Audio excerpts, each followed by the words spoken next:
It's election season for city government, and you want to cast an informed vote. One Ogden is here with the voices and faces of the people stepping up to represent you. Jase Reyneveld is running for Ogden City Council District 1.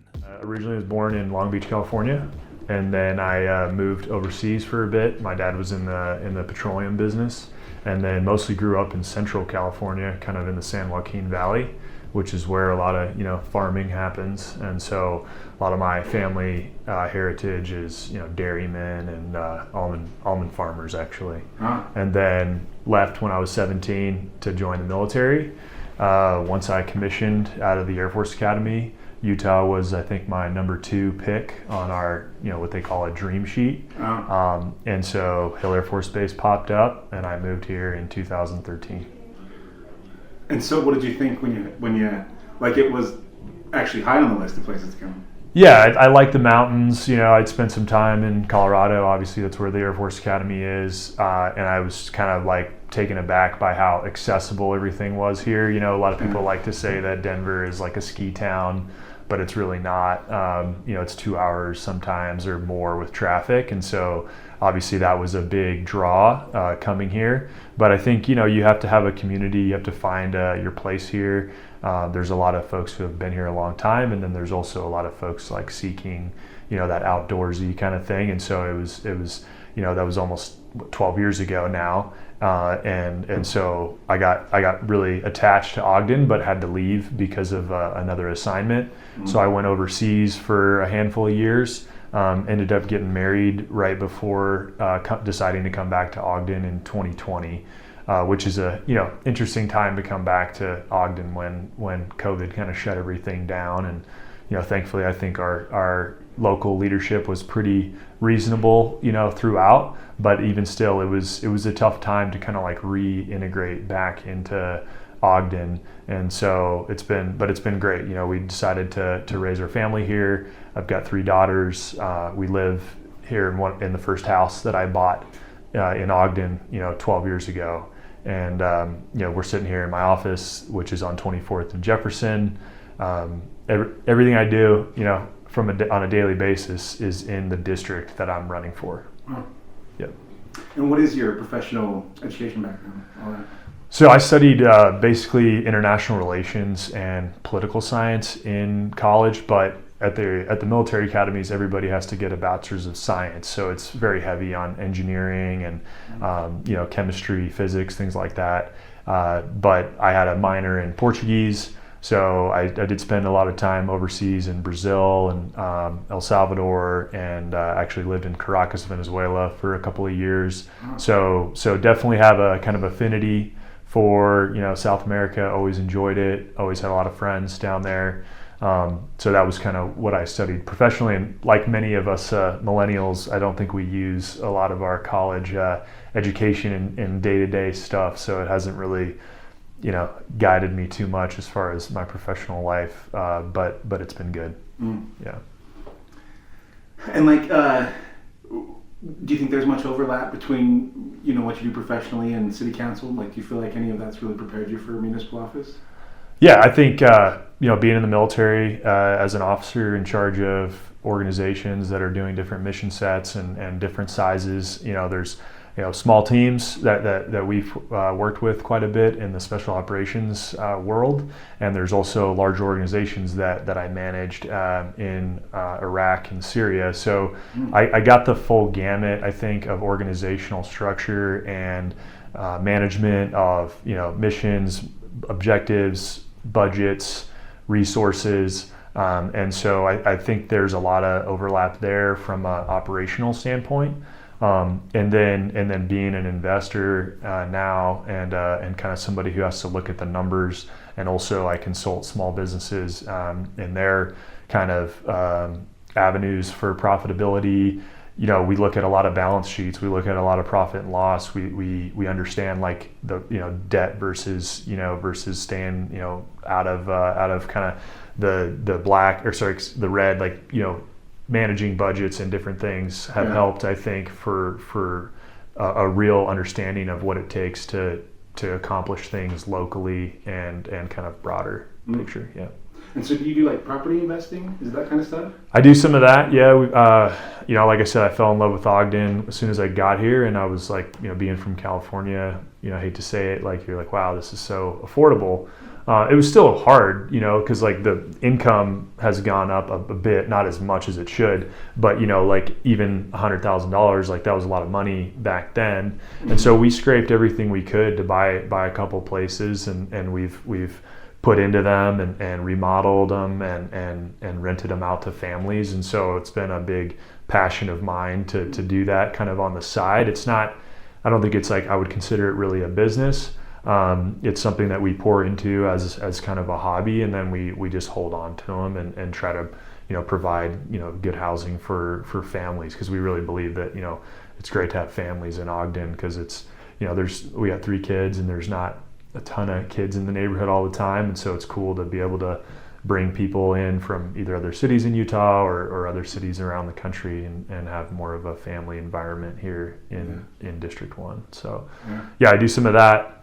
Here in my office, we do a lot of brokering of precious metals. So we help people protect their money. Inflation obviously has been a real problem for all of us, especially the lower class and the kind of working class. It's at the pump, at the grocery store, and one of my big passions was like, how do we help people overcome inflation? And so we've been here selling gold and silver as a way to help with savings and preserving buying power. So that's been really fun. We interact with a ton of different people from all walks of life, and so it's been really rewarding to be able to help people through that, even though it's going to be a long road based on all the spending and all the debt that we see, whether it's from DC with the big beautiful bill that's just trillions of dollars, all the way down to Ogden City budgets that are, in excess of $300 million a year. There's a lot of spending happening, which unfortunately adversely affects our constituents, our voters, our people, our community, and we have to navigate that. Yeah. And so what prompted you to first run for office? I ran for office actually 4 years ago for an at-large seat, and I wasn't actually living in District 1 at the time. So I just wanted to be involved. In the military, I think there's a ton of good people, and they all want to make a difference. And I realized at some point after getting home, like it's important for young leaders and young family members to be involved like locally, because that's going to make a bigger impact than even a lot of times being overseas doing whatever. And unfortunately in the military you don't have an opportunity to really put down roots anywhere. And so when we decided like, hey, we're going to make this our home in Ogden and we're going to be here for the long haul, that's when I got kind of interested in politics and thinking like, hey, I think we could do a good job. I think we could help folks out. I think it would be a worthy investment of time to pursue local office, because all politics is local. Oh. Yeah. And did you ever think about anything besides municipal, state or federal or anything? No, I haven't ventured there. I think again, all politics is local. I think Weber County has a lot of impact on our lives. Like I said in my questionnaire, I think that City Council and Weber County have more impact on your day-to-day life as a citizen or a resident of Weber County than DC in a lot of ways. And so I just see a lot of failure at the DC level, and I would never want to get into that. So I think City Council or maybe some Weber County position would be a good place to have an impact. But yeah, I'd love to be on City Council. And so, what are some of the issues that you think maybe need more attention? Yeah, I think infrastructure is a big thing that I keep hearing in talking to residents and voters. I think we experience that every day when we, even Bart Blair I think mentioned this, like the sidewalks. Everybody acknowledges that there's problems. But I think we can take a different approach in that, hey, instead of fixing one 10-foot section, like let's just do the whole block. And then when we have money to do the next one, let's do that as well. So then somebody can ride a scooter or push a stroller all the way down that block without having to worry. So I think what I'm hearing as far as issues is streets and sidewalks. I think speed limits in Central Ogden would be helpful, and not necessarily just throwing up signs, but being creative in how to kind of slow traffic down. And I know. I know when you're on the city council, you kind of represent the whole city, but I'd kind of like to take the view that, hey, I'm elected by District 1. I'm gonna lobby for things that affect District 1. And so they're not really partisan issues. They're more so like, how do we get some energy focused on some of these areas in Central Ogden that could use, maybe a roundabout, maybe an extra set of stop signs, maybe reducing the barriers to use parks. Like there's some high insurance requirements to put a jump house in a park. Like how can we help improve accessibility there? So those are like low level things. I think higher level, I do think the budgets could be relooked at. I think water utility costs are creeping up on us. I think there's some invisible taxes that are happening there that people are concerned about. I'm really passionate about property taxes being lowered because property taxes affect people on fixed incomes and older folks and young families a lot more than it would affect the city budget. So I don't have the numbers on me right now, but the amount of money that the Ogden City government takes in on property taxes is actually only a small percentage of the total budget. Whereas the impact that it has on individual families is quite high. And obviously there's multiple different taxing entities within that. But I think as Ogden city government, we could lead the way in saying, hey, we're not going to raise our taxes on our folks because we understand how important that is. So I think that would be a couple of the things that I would like to focus on. And then I think just general, like being attractive to businesses, being more streamlined in our bureaucratic processes. I think they're doing good work trying to do that. But I think there's ways we can just reduce some of the complexity of those processes and really be friendly to folks that want to invest in Ogden, people who are small developers or small businesses. Like, how do we kind of show them that, hey, we actually do want you here. We're not just going to throw the book at you. We want to work with you. We're going to be flexible. We understand that not everything is like a black and white. So yeah, I think that would be helpful. Yeah, you kind of touched on this, but like, when you picture government having an influence, like how is it that government, or maybe what's the appropriate way for government to kind of make, good changes? Yeah, I think, ultimately the government needs to enforce the law and keep people safe. So obviously I'm a supporter of the police. And that, but that's like the law, right? Like that's criminal activity. That's, allowing people to flourish, allowing people to walk on the street safely.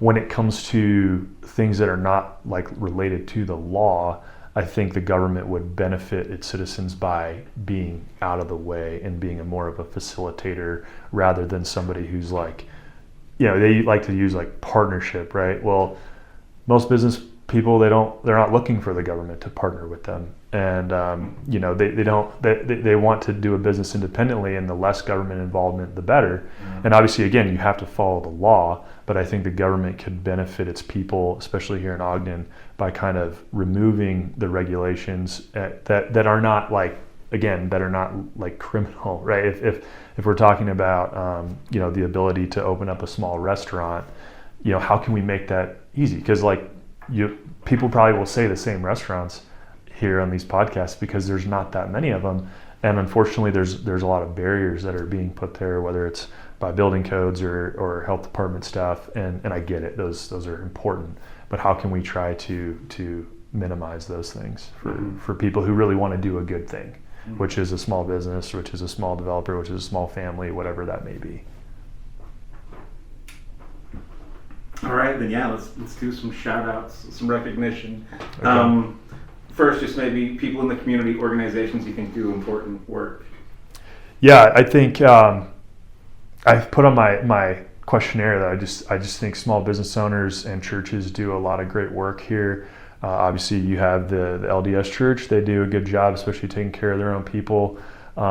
We have a lot of other types of churches here in Central Ogden that I think do a lot. There's the Baptist Church here. There's a Presbyterian Church that I'm part of. There's different ones kind of by my house over there on like 23rd. I think they do a big work in helping folks out. I think somebody mentioned like Weber Human Services. I have some friends that work there and really trying to help recovery. There's a lot of that challenge here in Ogden for folks that are kind of coming through that process of recovery. I think like the Alano Club is probably everybody's driven by it, but they provide a good community for people to walking through that process. And I think there's obviously a lot of good nonprofits, but I'm not overly familiar with a lot of them. But I just see a lot of those folks, at churches and things doing good stuff in the community. Mm-hmm. Yeah. And what about local businesses? Yeah, local businesses. I think some of them have been taken. We joked about Table 25 before getting started. Love Jamie and her husband. I actually met Jamie a long time ago in California and was so surprised to see her here when we went to Table 25 for the first time. I think they've done a fantastic job. I hope they open up another restaurant. I was super stoked to see Weller's here open up recently. I love Taboo, just like Blair said. But really, the shout outs I want to make are just to all the tradesmen out in West Ogden, BDO. There's a wealth of guys like the wheelwrights that have their lumber yard. There's plumbing supply houses, and I get to work with those guys a lot, and it's just kind of the lifeblood that maybe a lot of people don't realize is there. I like Impact Guns out at in kind of the western part of Ogden. That guy David Vogel, awesome family man, who's passionate about rifles and pistols and things like that. So there's just so many cool businesses in Ogden, and I think a lot of folks forget that we have these great tradesmen that are making it happen every day, and I get to work with them pretty regularly. So. Go to oneogden.com to view written responses to candidate questionnaires from all the municipal candidates we've interviewed, and to find interviews from other candidates in Ogden, North and South Ogden, and Roy. Please share our interviews with your friends and encourage them to cast an informed vote, and subscribe to the One Ogden podcast to hear all the other Ogden stories we've been digging up.